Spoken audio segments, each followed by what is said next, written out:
3 Cunningham team Corvettes came over as part of Cunningham's personal baggage, 20 tons of it. The cars were then driven from Le Havre to Le Mans. Cunningham also entered a new experimental E-type Jaguar. The Camerata USA team entered a 4th Corvette, as well as 3 birdcage Maseratis. Fortunately, all the Corvettes arrived with very little damage. If you'd seen those stevedores at work, you wouldn't have taken any bets. Our foreign cars received a lot of attention from the French people. I guess they hadn't seen any Corvettes to speak of. And let me tell you, driving through some of those narrow streets was just about as hairy as a track at Le Mans. Good practice, though.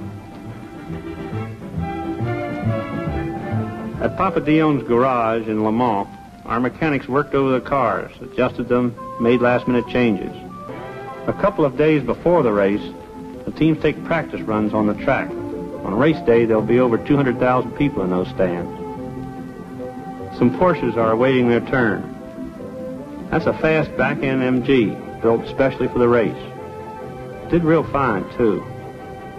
That's Zora Duntov of Chevrolet, Lee Lilly of the Camerati team, and John Fitch. Fitch has probably driven more European races than any other American driver. The cars pull right out on the course here as compared to the United States practice of going up to the end of the pit lane before you come out. Each pit has its own man with a flag to bring them out on the track. The walls around the course are made up of wicker, backed up with about 10 feet of earth for crowd protection. Makes it kind of rugged if you foul up. My co-driver, Fred Windridge, lost a wheel in practice doing 150 down the straightaway. The car skidded a little, but he got it stopped okay. His story afterwards was that he saw a wheel in his mirror and said, "Uh-oh, some poor sucker lost a wheel." 2 seconds later, he found it was his. These are the 3 Cunningham Corvettes coming on the track and lining up in the pit area. Camerati's Corvette was number 4. The different colored headlight covers were Briggs's idea to tell the cars apart.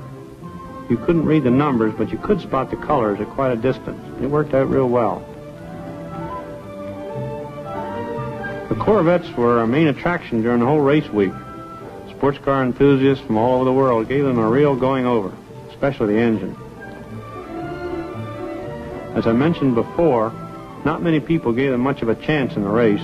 Everyone felt they were just too heavy to compete against the smaller cars. The sky was overcast and the stands were full. Probably 250,000 people around the course. There's John Fitch, Zora Duntov, and me just before the race started. At 3:59 p.m., we were in our little circles, and the traditional complete silence had fallen upon the crowd. And then the flag dropped.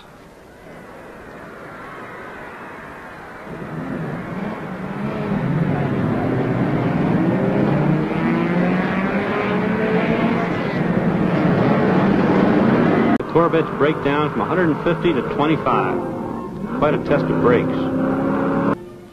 Our number 2 Corvette was still in the race and still picking up places. We were really punishing it, too, but it was giving no trouble. Amazing after the beating it took on that spin-out.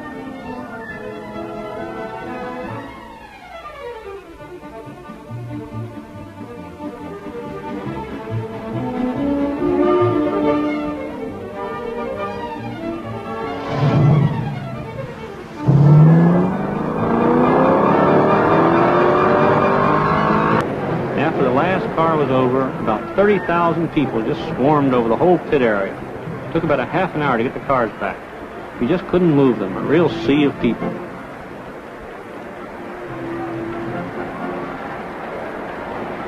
That's Bob Grossman with the Champagne, the number 3 car that finished 8th, best of the Corvettes.